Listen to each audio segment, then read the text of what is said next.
October 1994. I am still telemarketing for just a few months more. Living my life, living the good life in the 90s. And read quite a few books in October. So let's jump right in and start with the first book from October 1994. It is called Night Sinister by Adam Hall. And that's Night with a K, because this is the first in sort of a chess-themed mystery series. The main character's name is Hugo Bishop. He's a rich dude, I believe, drives a Rolls Royce, and it takes place in the 50s in London, and there's this love triangle in the theater world with a director and his wife, but she's got a lover, and I believe the lover disappears, and Hugo Bishop is just sort of a layabout who gets involved and helps people out, and so he tries to figure out what's going on with this love triangle and this missing guy. Don't remember how I felt about this. Seems like my kind of thing. And we'll see as we go through the list. Maybe I read more of them. I don't know. We'll find out together. But that's essentially what we have here. Book number 2, Darkman, the Hangman by Randall Boyle. This is the first, I believe, of the original Darkman novels, of course, based on the movie Darkman by Sam Raimi. And this takes place about 2 years after the events of the movie. And the Liam Neeson character, Darkman, Peyton Westlake, is still working on his artificial skin. It still dissolves after 99 minutes. But he gets involved in helping this kid, I believe, who gets, it's almost like an Oliver Twist kind of thing. This kid gets involved with a gang of street thieves, hoodlums, whatever. And these are okay. You know, I'm a huge fan of the movie Darkman, but the books were just okay. And at least in this first one, Darkman almost feels like a secondary character. Similar to how in some of the Doc Savage books, Doc Savage feels almost secondary to his companions and everything else that's going on. Darkman doesn't really feel so much like the main character. But if you're a Darkman fan, it's worth reading. Then we have, my books are in the wrong order. Let's see, because I have some of these. The Further Adventures of Superman, edited by Martin H. Greenberg. This has been on the list before. I've mentioned how much I love that cover. It's just an anthology with a bunch of different Superman stories. Authors like Diane Duane, Will Murray, Mike Resnick, Mark Waid, Garfield Reese Stevens, a bunch of different people writing a bunch of different Superman stories. Takes place during different times, different types of stories. Good stuff. Really like these. Hopefully I'll reread this sometime soon. After that, Cold in July by Joe R. Lansdale. One of my favorite Joe Lansdale books. Absolutely love it. I've read it many times. It's made into a movie. I've seen the movie. But this is about a guy named Richard Dane, who owns a picture framing shop, which, oddly enough, after I after I get fired as a telemarketer, I became a picture framer for like 10 years. Never even thought about it until I reread this again in the future. But Richard Dane shoots and kills a burglar, someone who's broken into his house, and it's self-defense, but the father of the person he kills doesn't see things that way, wants revenge, sort of an eye for an eye. He goes after Richard Dane's son, and then things happen that I'm not going to tell you, but it's fantastic. It's Joe Lansdale, so you know it's right off the bat it's going to be good. But man, the twists and turns in this story, the themes of fathers and sons, just absolutely one of my favorites. Easily top 5. Joe Lansdale for me. Cold in July. A must read. Then we have, let's see, Alien 3 by Alan Dean Foster. Just a novelization of the movie Alien 3. I'm kind of curious to reread this, watch the movie, and then reread this to see if there are any differences. Because, things get left on the cutting room floor, changes are made even before things are filmed, and novelizations, I think, I know some are at least based on like the first version of the script. They come out around the same time as the movie, not always. So, things that get cut from the movie aren't necessarily cut from the novelization. I'd be interested in rereading this to see what the differences are, if there are differences. I like Alien 3 well enough. It's the weakest of the first 3, and the 4th one is horrible. But Alien 3, Alan Dean Foster. I believe he wrote at least the first 3 Alien novelizations. Then we have Batman, the Dragon, and the Bat by Gary Gravel. This is based on Batman the Animated Series. It's an original novel. And let's see, did I take notes? I didn't. It's Batman fighting a ninja. Excuse me. That's basically all you need to know. Again, based on the animated series, which I loved. So, a fun Batman book. Then we have Aliens Genocide by David Bischoff, or however you say his name. Another great cover. And in this one, so there's a planet of aliens, and the queen alien dies, and it creates this schism in the aliens that are left. There's sort of 2 factions. Meanwhile, on Earth, they're having the Goodwill Games, and a bunch of athletes are taking this drug called fire. I'm glancing at the back cover. And it's fire. It is, as it says on the back, I'm just going to read it, distilled from the very essence of the alien's body chemistry. So the military wants it, drug dealers want it, pharmaceutical companies want it, and so a bunch of people are sent to this world where these 2 alien factions are fighting to try to get it. So there you go, one of the old original Aliens novels.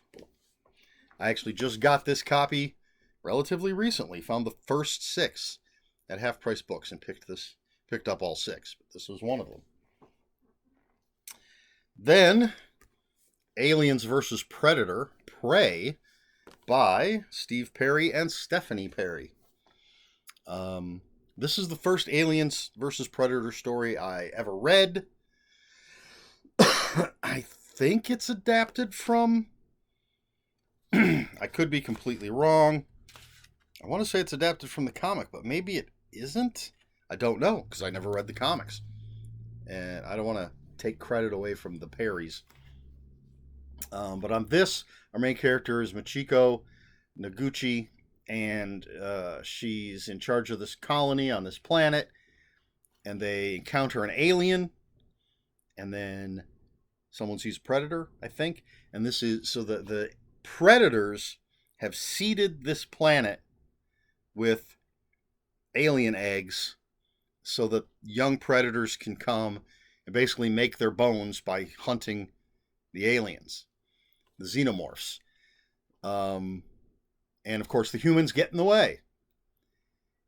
And this is the first time that I read that concept that the predators would put aliens on a planet so that they could hunt them.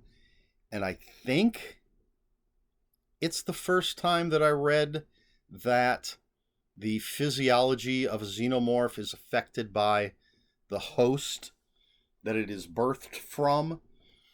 So of course we've just seen them coming out of humans and having the classic look. But, if they come out of a dog or a bull or any other type of animal, they're going to take on characteristics of those creatures. Really, really good. I really like this. And I have the first 3 Alien versus Predator books as well. And then finally, The Rustlers of West Fork. Let me try that again. The Rustlers of West Fork by Louis L'Amour. This is the first of his Hopalong Cassidy novels.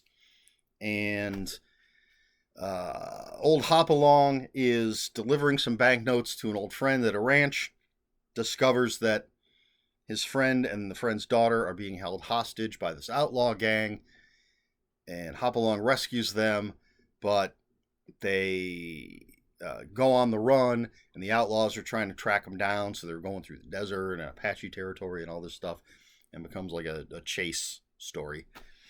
And it's fine. I like Westerns.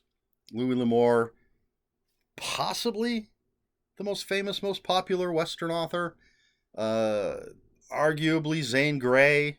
I'm not a big enough fan of Westerns to get into that. Find a huge Western fan. Let them hash that out.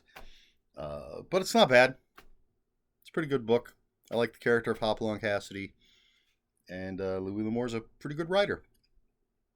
That's it. That is all I read. How many is that? 9, it looks like. Let's try that again. 1, 2, 3, 4, 5, 6, 7, 8, 9. 9 books I read in October of 1994. I would say I've obviously stopped dating the older woman that I was involved with. If I'm reading that much, that means I'm not going out quite as much. But anyway, those are the books. My question for this video is, I thought about this ahead of time. Let's see if I can figure out the best way to pose this question.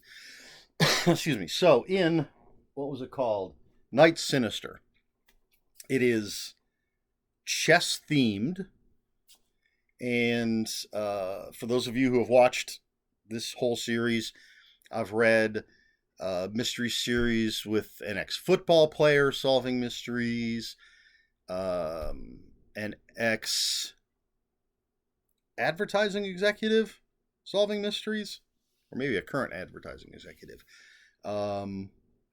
race car drivers, jockeys.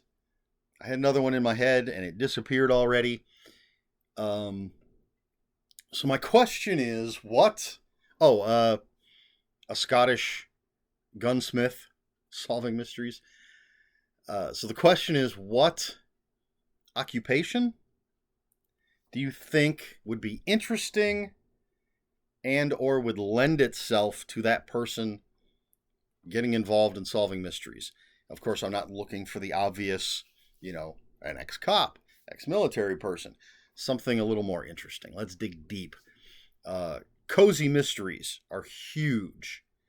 My mother reads them constantly, so you always have people that run a coffee shop solving mysteries, or run a bookstore solving mysteries, or run a bed and breakfast solving mysteries. And there's quilt related and cross stitch related and cooking related, which my mother really likes because those usually will have like a recipe or a quilt pattern or a cross stitch pattern, that kind of thing. There's crossword mysteries. There are stamp collecting mysteries. Those are a little bit different, I think. But, so, what occupation, or I suppose hobby, I don't know if that quite works, but let's stick with occupation, lends itself to that person solving mysteries.